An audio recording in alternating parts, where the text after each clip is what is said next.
بسم اللہ الرحمن الرحیم الحمدللہ رب العالمین والعاقبۃ للمتقین ولا عدوان الا علی الظالمین والصلاة والسلام علی نبینا محمد وعلی آلہ وصحبہ اجمعین اما بعد۔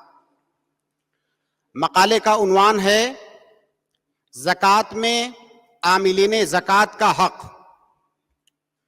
سامعین کرام، قرآن کریم میں مذکور زکوٰۃ کے 8 مصارف میں سے اللہ رب العالمین کا فرمان ہے انما الصدقات للفقراء والمساکین، انما الصدقات للفقراء والمساکین والعاملین علیہا، یہ تیسرا مصرف ہے، والمؤلفۃ قلوبہم وفی الرقاب والغارمین وفی سبیل اللہ وابن السبیل فریضۃ من اللہ واللہ علیم حکیم۔ اس موضوع میں 2 نقطے بیت القصید ہیں، ان 2 نقطوں کو سمجھنا بہت ضروری ہے اس موضوع کو سمجھنے کے لیے۔ پہلا نقطہ یہ ہے کہ عاملین زکوٰۃ سے کون مراد ہیں۔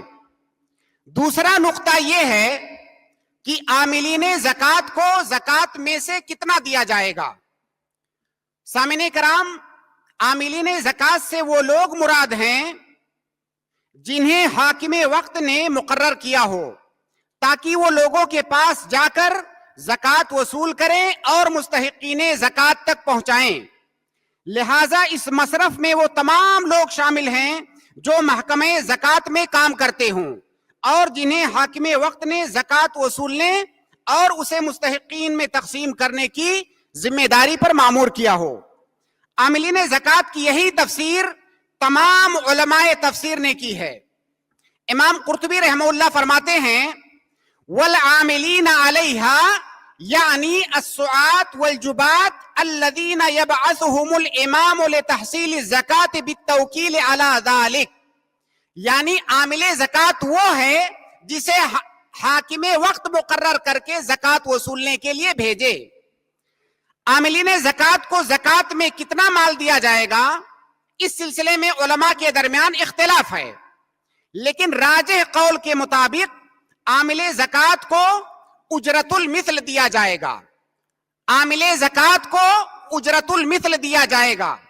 اجرت المثل کا مطلب یہ ہے کہ اس جیسی صلاحیت کا آدمی اس معاشرے میں اگر اس جیسا کام کرے تو اس کی مزدوری کتنی بنے گی، وہ فقط اتنے کا مستحق ہوگا۔ ایک قاعدہ ہے کہ من استحق شیئا بوصف اوتی بقدر ذلک الوصف، من استحق بوصف اوتی بقدر ذلک الوصف۔ اس قاعدہ کا معنی یہ ہے کہ اگر کوئی انسان کسی خاص وصف کی وجہ سے کسی چیز کا مستحق ٹھہرتا ہے تو اس کا استحقاق اس وصف کے بقدر ہی ہوگا جو اس کے استحقاق کا سبب ہے۔ گویا عامل زکوٰۃ کو اس کی محنت کے بقدر ہی مزدوری دی جائے گی، اس سے زیادہ نہیں دیا جائے گا۔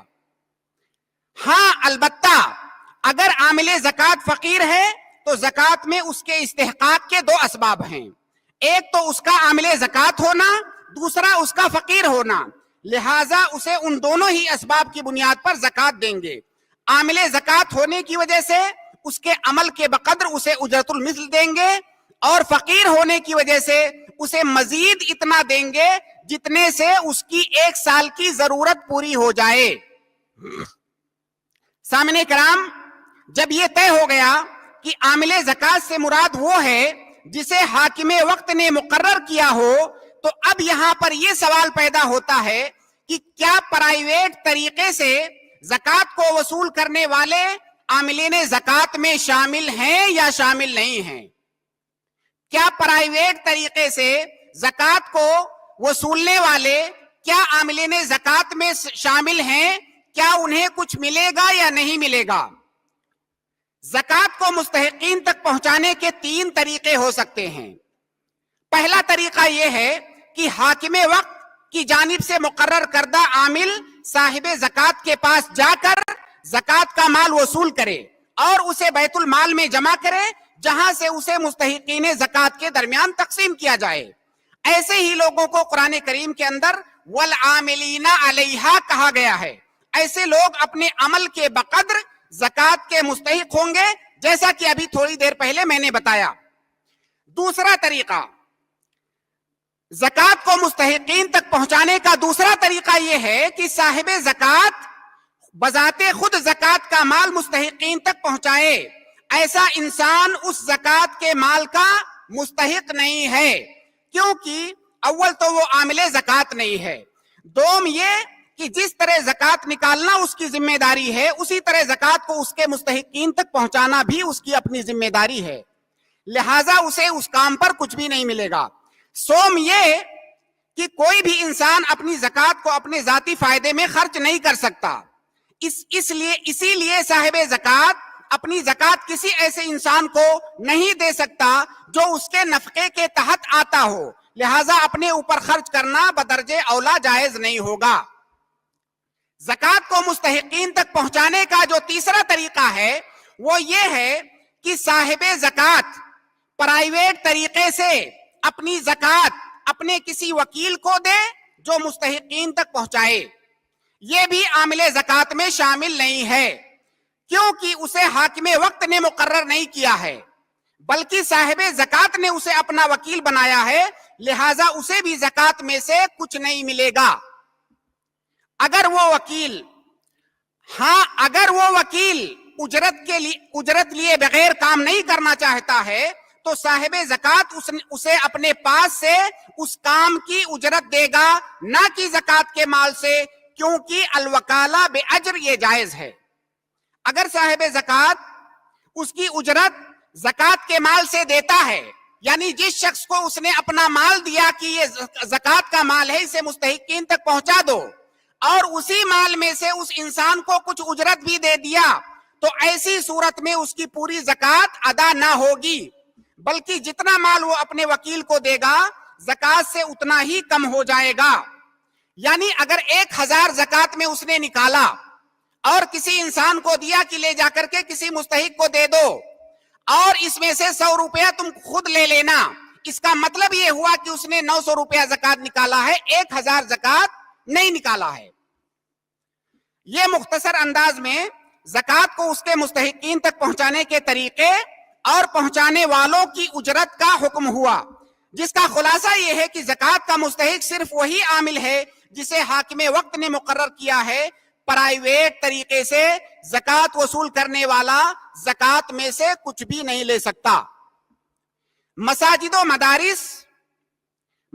و مدارس و دعوتی مراکز اور رفاہی اداروں وغیرہ کے لیے زکات جمع کرنے والوں کا زکات میں حق۔ ان اداروں کے لیے زکات جمع کرنے کی دو صورتیں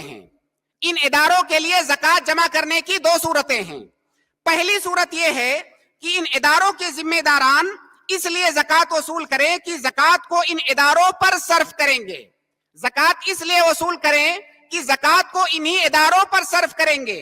ایسا کرنا یہ جائز نہیں ہے، کیونکہ یہ ادارے قرآن میں مذکور 8 مصارف زکات میں شامل نہیں ہیں۔ اس کی تفصیل انشاءاللہ کل کے میرے ایک مقالے میں اس کی تفصیل آئے گی انشاءاللہ۔ جب ان اداروں پر صرف کرنے کے لیے زکات لینا ہی جائز نہیں ہے تو ان کے لیے زکات جمع کرنے والوں کا زکات میں استحقاق کا سوال ہی پیدا نہیں ہوتا۔ دوسری صورت، ان اداروں کے لیے زکات وصول کرنے کی دوسری صورت یہ ہے کہ ان اداروں کے لیے زکات اس لیے وصول کیا جائے کہ اسے مصارف زکات میں صرف کیا جائے گا، بعید طور کہ ان اداروں کے تحت ایسے شعبے قائم ہوں جہاں سے زکات کو اس کے اصل مصارف میں صرف کیا جاتا ہو۔ مثال کے طور پر کسی ادارے میں ایک ایسا شعبہ ہو جہاں سے فقراء و مساکین کی مدد کی جاتی ہو، جیسا کہ کئی سارے اداروں میں ہوتا ہے۔ کوئی ایسا شعبہ ہو جہاں سے تالیف قلب کیا جاتا ہو، قرض داروں اور مسافروں کی مدد کی جاتی ہو۔ ایسی صورت میں ان اداروں کے لیے زکات کو جمع کرنا جائز ہے۔ یہاں پر یہ فرق واضح ہونا چاہیے کہ ایک ہوتا ہے اسی ادارے کے لیے زکات جو ہے اکٹھا کرنا، اور ایک ہوتا ہے کہ وہ ادارہ زکات تو اکٹھا کرے گا لیکن اسے مصارف زکات میں صرف کرے گا۔ اگر ان اداروں کے لیے زکات اکٹھا کی جا رہی ہے تو یہ جائز ہی نہیں ہے، اور اگر زکات ان اداروں میں اکٹھا تو کی جا رہی ہے لیکن اس زکات کے مال کو مصارف زکات میں خرچ کیا جا رہا ہے تو یہ جائز ہے۔ اب اس صورت میں یہ سوال پیدا ہوتا ہے کہ کیا ان اداروں کے لیے زکات جمع کرنے والا عاملین زکات میں شامل ہے یا نہیں؟ کیا اس کے لیے اس زکات میں سے کچھ لینا جائز ہے یا نہیں؟ چاہے وہ ادارے کا ذمہ دار اعلیٰ ہو یا کوئی ادنا ملازم جو لوگوں کے پاس چندہ اکٹھا کرنے جاتا ہے اور زکات وصول کر کے لاتا ہے۔ یہ سوال خصوصاً بر صغیر میں بہت زیادہ اہم ہے، کیونکہ یہاں کے بیشتر مدارس اور دعوتی و رفاہی ادارے زکات کا مال جمع کرتے ہیں۔ یہ کام ذمہ داران اعلیٰ خود بھی کرتے ہیں اور اپنے سفرا کو بھیج کر بھی یہ کام لیتے ہیں۔ اس سوال کا جواب جاننے کے لیے مسئلے کی صحیح تصویر اور مسئلے کی صحیح تکیف سمجھنا ضروری ہے، تبھی اس کے حکم تک پہنچا جا سکتا ہے۔ مسئلے کی تصویر تو واضح ہے، اور وہ یہ کہ ایک ادارے کا ذمہ دار یا اس کا سفیر پرائیویٹ طریقے سے اصحاب زکات کے پاس جاتا ہے اور وہاں پر جا کر کے زکات کا مال وصول کرتا ہے تاکہ اسے مستحقین تک پہنچائے۔ یہ مسئلے کی تصویر ہے۔ اس مسئلے کی تکیف میں یہ جاننا ضروری ہے کہ کیا ان اداروں کے لیے زکات وصولنے والوں کی حیثیت قرآن میں مذکور عاملین زکات کی ہے، کیونکہ زکات کو جمع کرنے والا زکات کا مستحق اسی وقت ہوگا جب اس کی حیثیت عامل زکات کی ہوگی، جس کا ذکر قرآن میں مصارف زکات میں آیا ہے۔ ابھی تھوڑی دیر پہلے میں نے بیان کیا کہ عاملین زکات سے مراد وہ لوگ ہیں جنہیں حاکم وقت نے اپوائنٹ کیا ہو اور یہ ذمہ داری دی ہو کہ وہ زکات کا مال اصحاب زکات سے وصول کریں اور اسے مستحقین تک پہنچائیں۔ گویا ایسے لوگ حاکم وقت کے والی اور ان کے وکیل ہیں۔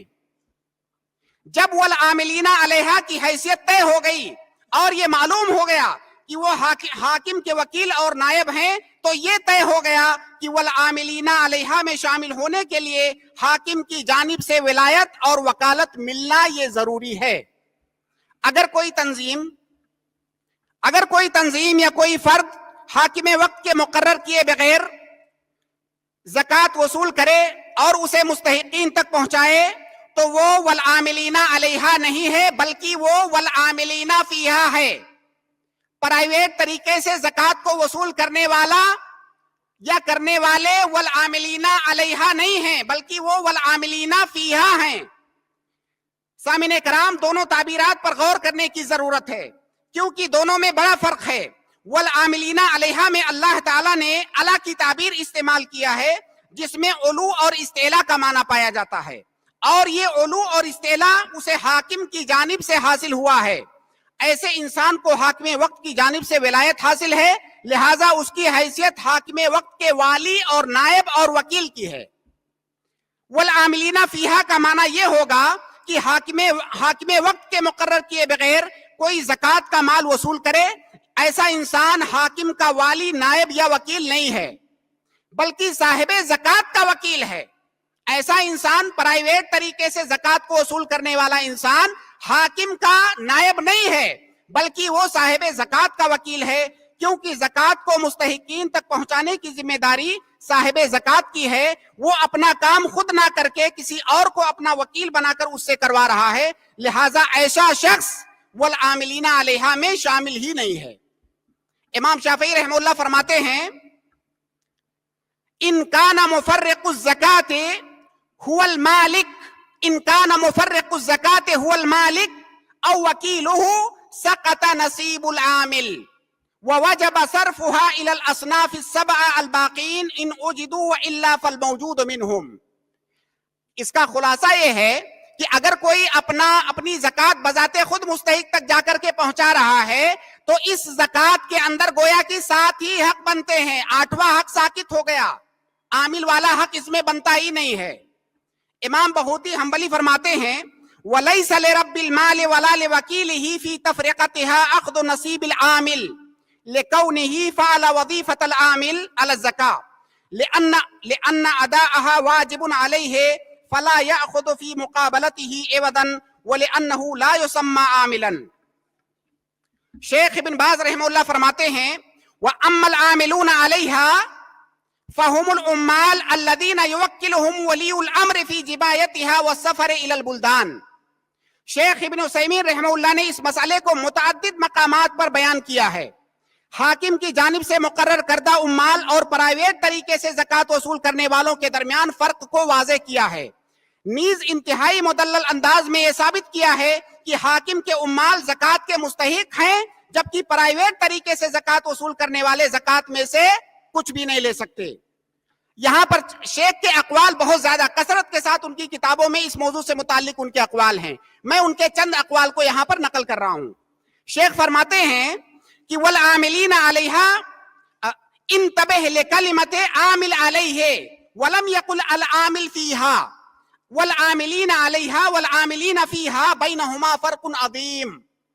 العامل علیہا یعنی الذی لہ ولایت علیہا ولہذا جاء حرف الجر علی دون فی فمن هو العامل علیہا هو الموکل من قبل ولی الامر على قبض الزکاة من اہلها وصرفها في مستحقها هذا العامل عليها. اذن العمالة نوع من الولاية اما العامل فيها فليس له حق منها. ایک اور مقام پر فرماتے ہیں وَأَمَّا الْعَامِلُونَ عَلَيْهَا فَهُمُ الْعُقَلَاءُ عَلَيْهَا مِنْ قِبَلِ أُولَاتِ الْأُمُورِ كَجِبَايَتِهَا وَحَافِظِهَا وَقَاسِمِهَا كَجَابِيهَا وَحَافِظِهَا وَقَاسِمِهَا وَنَحْوِهِمْ. فَأَمَّا الْوَكِيلُ عَلَيْهَا لِشَخْصٍ خَاصٍ فَلَيْسَ مِنَ الْعَامِلِينَ عَلَيْهَا فَلَا يَسْتَحِقُّ مِنْهَا شَيْئًا. خلاصہ یہ ہے کہ اگر پرائیویٹ طریقے سے حاکم وقت کے مقرر کیے بغیر کوئی صاحب مال کے پاس جاتا ہے اور زکوٰۃ وصول کرتا ہے تو اس زکوٰۃ میں اس کا کوئی بھی حق نہیں بنتا ہے، کیونکہ یہ والعاملین علیہا میں شامل ہی نہیں ہے. والعاملین علیہا اور والعاملین فیہا کی تکیف جاننے اور دونوں کے درمیان فرق سمجھ لینے کے بعد یہ بات واضح ہو جاتی ہے کہ نمبر 1 مساجد و مدارس، دعوتی اور رفاہی اداروں کے لیے زکوٰۃ وصول کرنے والے والعاملین علیہا کی تعبیر میں شامل ہی نہیں ہیں، بلکہ یہ لوگ والعاملین فیہا ہیں. نمبر 2 مساجد و مدارس، دعوتی اور رفاہی اداروں کے لیے چندے کی شکل میں زکوٰۃ وصول کرنے والے اس میں سے کچھ بھی نہیں لے سکتے، بلکہ اسے مکمل طور پر مستحقین تک پہنچانا ہوگا. نمبر 3 ایسے لوگ حاکم وقت کے وکیل نہیں ہیں بلکہ صاحب زکوٰۃ کے وکیل ہیں، کیونکہ صاحب زکوٰۃ کی ذمہ داری ہے کہ وہ زکوٰۃ کو یا تو حاکم تک پہنچائے یا مستحقین تک. وہ یہ کام خود کرنے کے بجائے اپنے وکیل سے کروا رہا ہے. نمبر 4 ایسے لوگ مستحقین زکوٰۃ کے بھی وکیل نہیں ہیں.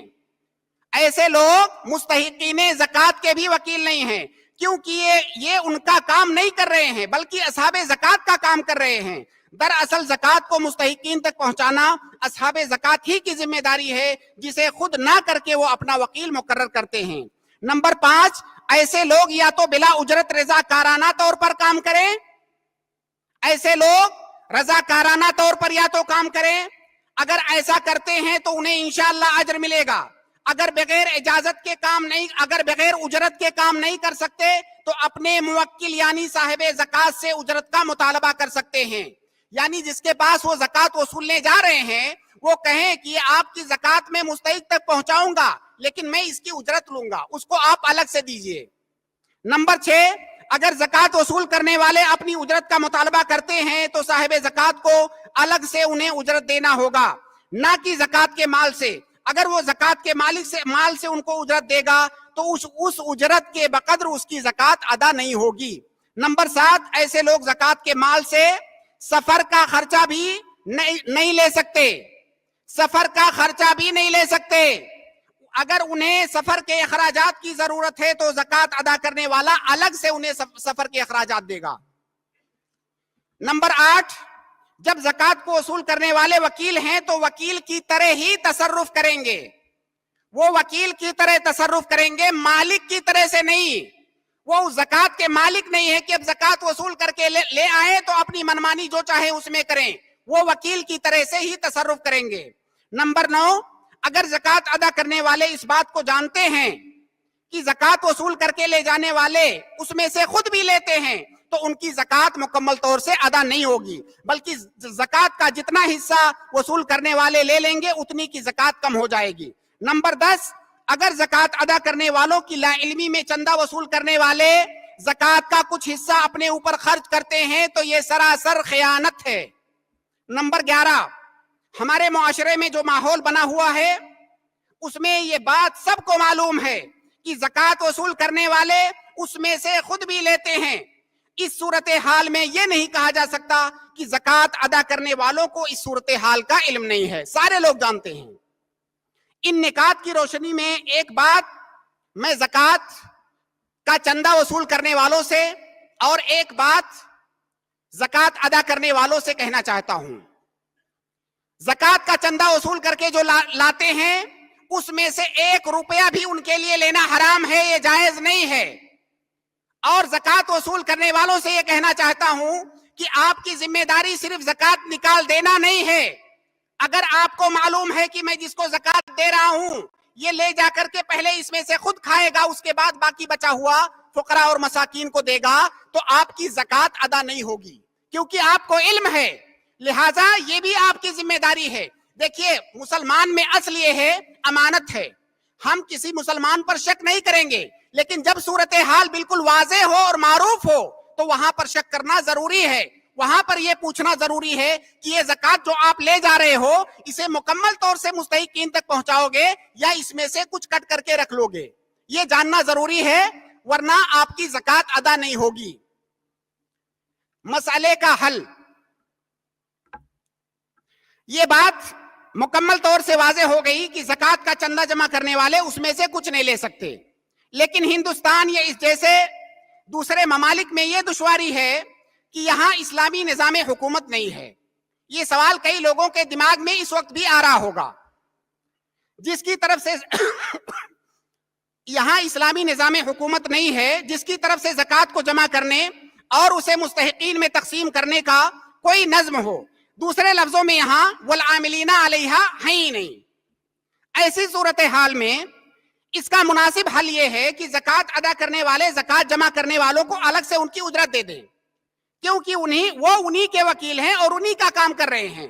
لیکن اگر کسی وجہ سے ایسا ممکن نہیں ہو پا رہا ہے اور اس بات کا خوف ہے کہ اگر زکات کا چندہ جمع کرنے والوں کو اجرت نہ دی گئی تو وہ یہ کام کرنا بند کر دیں گے اور زکات کا مال ضائع ہو جائے گا اور مستحقین تک نہیں پہنچے گا، تو بحالت مجبوری انہیں والعاملین علیہا کے حکم میں اور ان کے قائم مقام مان لیا جائے گا۔ ایسی صورت میں انہیں زکات کے مال سے اجرت المثل دیا جائے گا۔ ایسی صورت میں انہیں زکات کے مال سے اجرت المثل دیا جائے گا۔ اجرت المثل کا مطلب یہ ہے کہ اس سماج میں اس طرح کا کام اگر اس صلاحیت کا انسان کرتا ہے تو عام طور سے اس کی کیا اجرت بنتی ہے۔ گویا اجرت المثل میں سماج کے حالات، کام کی نوعیت، کام کرنے والے کی صلاحیت و اہلیت اور کام کی مقدار، چاروں چیزوں کو مد نظر رکھ کر اس کی اجرت طے کی جائے گی۔ اس سے زیادہ اسے کچھ بھی نہیں دیا جائے گا، کیونکہ شریعت کا اصول ہے جو کہ ابھی میں نے تھوڑی دیر پہلے بیان کیا کہ من استحق بوصف اوتی بقدر ذلک الوصف۔ اور چونکہ ہم نے چندہ کرنے والے کو بحالت مجبوری والعاملین علیہا کے حکم میں مانا ہے، لہٰذا جس طرح والعاملین علیہا کو ان کے عمل کے بقدر ہی دیا جاتا ہے، اسی طرح چندہ کرنے والے کو بھی اس کے عمل کے بقدر ہی دیا جائے گا۔ چندہ کرنے والا حقیقت میں زکات سے کوئی اجرت پانے والا نہیں ہے اور اس سے اجرت پر عقد کرنا جائز ہی نہیں ہے، لیکن ہم نے بحالت مجبوری اس کو اجرت المثل دینے کی بات اس لیے کی کیونکہ ایک قاعدہ ہے کہ اگر کوئی عقد کسی وجہ سے فاسد ہو تو اس میں اسی عقد صحیح کے بقدر دیا جائے گا۔ شیخ الاسلام ابن تیمیہ رحمہ اللہ فرماتے ہیں کہ یجب فی العقد الفاسد یجب فی الفاسد من العقود نظیر ما یجب فی الصحیح۔ ابن القیم رحمہ اللہ فرماتے ہیں اسی قاعدے کے بارے میں کہ یجب فی الفاسد من العقود نظیر ما یجب فی الصحیح منہا۔ اب اگر کوئی انسان 2 مہینہ 4 مہینہ مدرسہ یا مرکز کے لیے چندہ اکٹھا کرنے کا کام کرتا ہے تو اس کی حیثیت سے اس کے عمل کے بقدر اسے اتنے مہینے کی تنخواہ دی جائے گی، اس سے زیادہ کچھ بھی نہیں دیا جائے گا۔ اگر کوئی یہ کہتا ہے کہ مدرسہ یا مرکز کا ذمہ دار، اس کے لیے زکات کا چندہ جمع کرنے والا اپنے آپ کو اس کام کے لیے فارغ کرتا ہے، اس کے پاس بیوی بچے ہیں, اس کی اپنی زندگی کی ضرورتیں ہیں, لہٰذا اسے اتنا دیا جائے جو اس کی ضرورتوں کے لیے کافی ہو. تو اس کا جواب یہ ہے کہ اسے زکوٰۃ کا مال اس لیے نہیں دیا جا رہا ہے کہ وہ ضرورت مند ہے, اسے زکوٰۃ کا مال اس لیے دے رہے ہیں کہ ہمیں اس کی ضرورت ہے, لہٰذا اس کی ضرورت کا خیال نہیں کیا جائے گا بلکہ ہماری ضرورت کا خیال کیا جائے گا. ہمیں جتنی اس کی ضرورت ہے اسی کے بقدر اسے زکوٰۃ دیا جائے گا. ہمیں اس کے عمل کی ضرورت ہے, لہٰذا اس کے عمل کے بقدر ہی اسے زکوٰۃ دی جائے گی, نہ کہ اس کی ضرورت کے بقدر. واضح رہے کہ زکوٰۃ کا چندہ کرنے والے کے لیے اجرت المثل کی بات مجھے کسی عالم کے ہاں نہیں ملی, لیکن چونکہ ہمارے معاشرے میں اس سے بہت بڑی مصلحت جڑی ہوئی ہے اور ایسا نہ کرنے سے بہت بڑی مفسدت لازم آئے گی اور زکوٰۃ کا مال ضائع ہو جائے گا, اس لیے یہ جو میں نے ابھی بیان کیا ہے یہ میری رائے ہے, یہ رائے قابل مناقشہ ہے. فَإِن كَانَ صَوَابًا فَمِنَ اللَّهِ وَإِن كَانَ خَطْئًا فَهُوَ مِنِّي وَمِنَ الشَّيْطَانِ وَاللَّهُ وَرَسُولُهُ بَرِيئَانِ مِنْهُ. زکوٰۃ وصول کرنے والوں کا پرسنٹ لینا, زکوٰۃ وصول کرنے والے کا اس زکوٰۃ میں سے پرسنٹ لینا. گزشتہ سطور میں یہ بات واضح کی گئی کہ زکوٰۃ کو چندہ کی شکل میں جمع کرنے والوں کے لیے زکوٰۃ میں سے کچھ بھی لینا جائز نہیں ہے. بحالت مجبوری ہم نے ان کے لیے ایک استثنائی صورت نکالنے کی کوشش کی ہے, اور وہ یہ کہ انہیں والعاملین زکوٰۃ کے قائم مقام مان کر اجرت المثل دیا جائے. جب شریعت کے اصل حکم کے مطابق ان کے لیے زکوٰۃ سے اجرت تک لینا جائز نہیں ہے تو بھلا زکوٰۃ میں سے پرسنٹ اور کٹ لینا کیوں کر جائز ہوگا؟ پرسنٹ کی تو کوئی حد ہی نہیں ہے, پرسنٹ کی کوئی حد نہیں ہے. ایک آدمی زکوٰۃ وصول کرنے جاتا ہے کسی امیر کے پاس, اس نے جو ہے 5 منٹ کے اندر اندر 20 لاکھ روپے 50 لاکھ روپے کی زکوٰۃ میں وصول کیا. اب وہ 30% 40% اس میں سے لے لیتا ہے. آپ بتائیے کہ کیا یہ اجرت المثل ہے؟ یہ سراسر دھاندلی ہے, یہ سراسر جرم ہے, اور ہماری خاموشی مجرمانہ خاموشی ہے اس پر جو ہمارے سماج میں ہو رہا ہے. کئی سارے مسائل ایسے ہیں جو مختلف فی نہیں ہیں, ایسا نہیں ہے کہ علماء نے ان پر گفتگو نہیں کی ہے, کتابوں کے اندر موجود ہیں, پڑھنے والوں کو معلوم ہے, لیکن جب کوئی مسئلہ ہمارے خلاف جاتا ہے تو اس کے بارے میں ہم بات کرنا پسند ہی نہیں کرتے ہیں. جب اسٹیج پر اور مائک پر آئیں ہم اس مسئلے پر بات ہی نہیں کریں گے جو ہمارے خلاف جاتا, جو مسئلہ جاتا ہو. تو یہ ایک مجرمانہ خاموشی ہے جو ہمارے سماج میں اختیار کی گئی ہے کہ زکوٰۃ پر پرسنٹ لیا جاتا ہے. باقاعدہ سننے میں آتا ہے 20%, 30%, 40%. اگر زکوٰۃ دینے والے کو اس بات کا علم ہے کہ اس میں پرسنٹ لے رہا ہے زکوٰۃ وصول کرنے والا, تو اس کی زکوٰۃ ادا ہی نہیں ہوگی. مجھے اس مسئلے میں کوئی اختلاف نہیں ملا. سامعین کرام, ہمارا موضوع واجبی زکوٰۃ تھا, جس کے بارے میں ہم نے بیان کیا کہ عاملین علیہا سے کیا مراد ہے, اس کو کتنا دیا جائے گا, اور کون لوگ والعاملین علیہا میں شامل نہیں ہیں. لیکن یہاں پر نفلی صدقہ یعنی عام چندے کا مسئلہ بھی اسی کے مشابہ ہے, اس لیے مختصر انداز میں اس کو بیان کر دینا بھی مناسب سمجھتا ہوں. سوال یہ ہے کہ کیا نفلی صدقہ یا چندہ جمع کرنے والا اس چندے سے اپنی تنخواہ لے سکتا ہے یا اس میں پرسنٹ لے سکتا ہے؟ جب ہم چندہ کہتے ہیں تو عام طور سے نفلی صدقہ مراد ہوتا ہے, عام چندہ, عام تبرع. تو کیا اس کو جمع کرنے والا انسان اس میں سے اپنی تنخواہ لے سکتا ہے یا اس میں سے وہ پرسنٹ لے سکتا ہے یا نہیں لے سکتا؟ سامعین کرام, جب چندہ دینے والا چندہ دیتا ہے تو اس کی 2 صورتیں ہیں. پہلی صورت یہ ہے کہ چندہ دینے والا چندہ دیتے وقت کسی خاص چیز کے لیے چندے کی تعین کر دے. مثلا کوئی کہے یہ لیجئے 50 لاکھ روپیہ, اس سے ایک پروگرام کروائیے, یہ لیجئے اتنی رقم, اس سے جو ہے طلبہ کو کھانا کھلائیے, یہ اتنی رقم لیجئے, اس سے ایک لائبریری بنا دیجئے, یہ اتنی رقم لیجئے چندے میں, اس سے اپنی لائبریری کے لیے کتابیں خرید لیجئے. اگر اس طرح سے تعین کر دیتا ہے تو ایسی صورت میں چندہ لانے والا چندہ دینے والے کی اجازت کے بغیر وہ 1 روپیہ بھی نہیں لے سکتا. اگر سامنے والے نے تعین کر دیا ہے کہ یہ جو رقم میں دے رہا ہوں فلاں کام کے لیے دے رہا ہوں, اس میں سے وہ چندہ لانے والا 1 روپیہ بھی نہیں لے سکتا، کیونکہ چندہ لینے والا چندہ دینے والے کا وکیل ہے، اور وکیل اپنی مرضی سے وکیل کا اپنی مرضی سے تصرف کرنا یہ جائز نہیں ہے، بلکہ معاملہ اس سے آگے کا یہ ہے کہ اگر متعینہ کام کرنے کے بعد رقم بچ جاتی ہے تو اسے واپس کرنا ہوگا، الا یہ کہ چندہ دینے والا اسے کہیں اور خرچ کرنے کی اجازت دے دے۔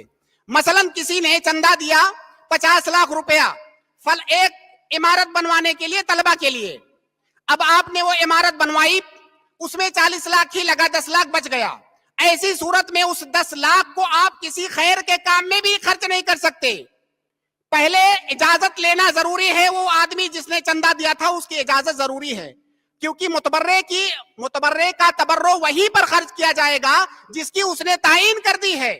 اگر رقم بچ جاتی ہے تو یا تو اس کو واپس کیجئے یا تو اس سے اجازت لیجئے۔ اب اگر وہ اجازت دے رہا ہے کہ جہاں پہ آپ چاہو خرچ کر دو تو آپ خرچ کر سکتے ہیں، اب بتائیے کہ ایسی صورت میں اس سے اجرت لینا یا اس سے پرسنٹ لینا یہ کیسے جائز ہوگا؟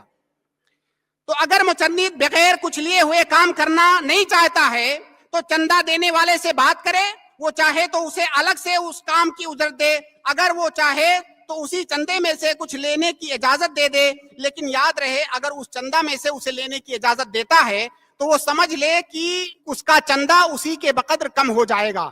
مثلا اس نے 100 روپے کا مان لیجیے اگر چندہ دیا اور کہا کہ اس میں سے 10 روپے آپ لے لینا، آپ کی اجرت، تو اب اس چندہ دینے والے کو معلوم ہونا چاہیے کہ میں نے 90 روپیہ چندہ دیا ہے، میں نے 100 روپیہ نہیں دیا ہے، کیونکہ 10 روپیہ جو میں نے دیا ہے وہ تو وکالت پر اجرت میں نے دیا ہے۔ یہ ہوئی پہلی شکل کی چندہ دینے والا کام کی تعین کر دے تو اس میں سے کچھ بھی 1 روپیہ ادھر ادھر نہیں کر سکتے۔ دوسری صورت یہ ہے کہ چندہ دینے والا چندہ دیتے وقت کسی خاص چیز کے لیے چندے کی تعین نہ کرے، بلکہ مطلق ادارے کے لیے چندہ دے۔ جیسے کوئی آپ ادارہ چلا رہے ہو، چاہے دعوتی ادارہ ہو یا تعلیمی ادارہ ہو، کوئی بھی ادارہ ہو، اس نے مطلق طور سے اس ادارے کہا کہ اس ادارے کے لیے میں چندہ دے رہا ہوں، ظاہر ہے ادارے میں 100 طرح کا کام ہوتا ہے، اس نے کسی کام کی تعین نہیں کیا۔ ایسی صورت میں بعض علماء نے اس چندے سے کچھ لینے کو جائز قرار نہیں دیا ہے، مگر راجح قول یہ ہے کہ اگر بغیر اجرت لیے کوئی چندہ وصول کرنے والا نہ مل رہا ہو تو مچند کے لیے اس سے اجرت المثل لینا جائز ہے۔ کتنا؟ اجرت المثل لینا جائز ہے، کیونکہ وہ چندہ مطلق اس ادارے کے لیے ہے اور وہ اس ادارے کا موظف ہے، لہذا اس کے لیے اجرت المثل لینا یہ جائز ہے، لیکن اجرت المثل سے زیادہ وہ نہیں لے سکتا۔ اور اجرت المثل کی تعریف میں نے آپ کو تھوڑی دیر پہلے بتائی، وہ انسان اپنے آپ کو دیکھے، اپنی حیثیت دیکھے، اپنی صلاحیت دیکھے، اپنے سماج اور معاشرے کو دیکھے کہ میری جیسی صلاحیت کا انسان اگر کام کرے تو اسے مہینے میں کتنی تنخواہ ملتی ہے، اس سے زیادہ 1 روپیہ نہیں لے سکتا۔ اگر کوئی اس میں سے پرسنٹ لیتا ہے تو یہ جائز نہیں ہے، یہ اسی وقت جائز ہو سکتا ہے جب چندہ دینے والے کو اس کا علم ہو۔ اگر چندہ دینے والا جانتا ہے کہ جو 100 روپیہ میں چندہ دے رہا ہوں اس میں سے 50% یہ چندہ جمع کرنے والا لے لے گا تو یہ جائز ہے، لیکن وہ ایسی صورت میں سمجھ لے کہ جو 100 روپیہ میں نے چندہ دیا ہے یہ چندہ دراصل 100 روپیہ نہیں ہے، یہ چندہ 50 روپیہ ہے، 50 روپیہ میں نے اس کی مزدوری دیا ہے۔ اب آپ بتائیے کیا چندہ دینے والے اس بات پر راضی ہوں گے کہ آپ جو 50,000 روپے کا چندہ دیتے ہو اور اس میں سے 20% 30% کٹ کر لیا جاتا ہے، آپ کا پورا چندہ نہیں ہوتا ہے، وہ جتنا کٹ کیا گیا ہے اتنا مائنس ہو جائے گا اگر آپ کو اس کا علم ہے تو۔ سامعین کرام، ہمارے سماج میں جیسا کہ میں نے بتایا کہ کئی ایسے مسائل ہیں جن کے تعلق سے اگر میرے الفاظ سخت نہ ہو تو مجرمانہ خاموشی اختیار کی گئی ہے۔ یہ مسئلہ انہی مسائل میں سے ایک ہے۔ میں نے یہاں پر مقالے کا خلاصہ پیش کیا ہے، ادلہ میں جانے کی کوشش نہیں کی ہے کیونکہ اتنا وقت نہیں ہے۔ اللہ رب العالمین سے دعا ہے کہ اللہ رب العالمین ہمیں دین کی صحیح سمجھ دے اور اپنے دین پر مکمل طور سے عمل کرنے کی توفیق عطا فرمائے۔ وآخر دعوانا ان الحمد للہ رب العالمین۔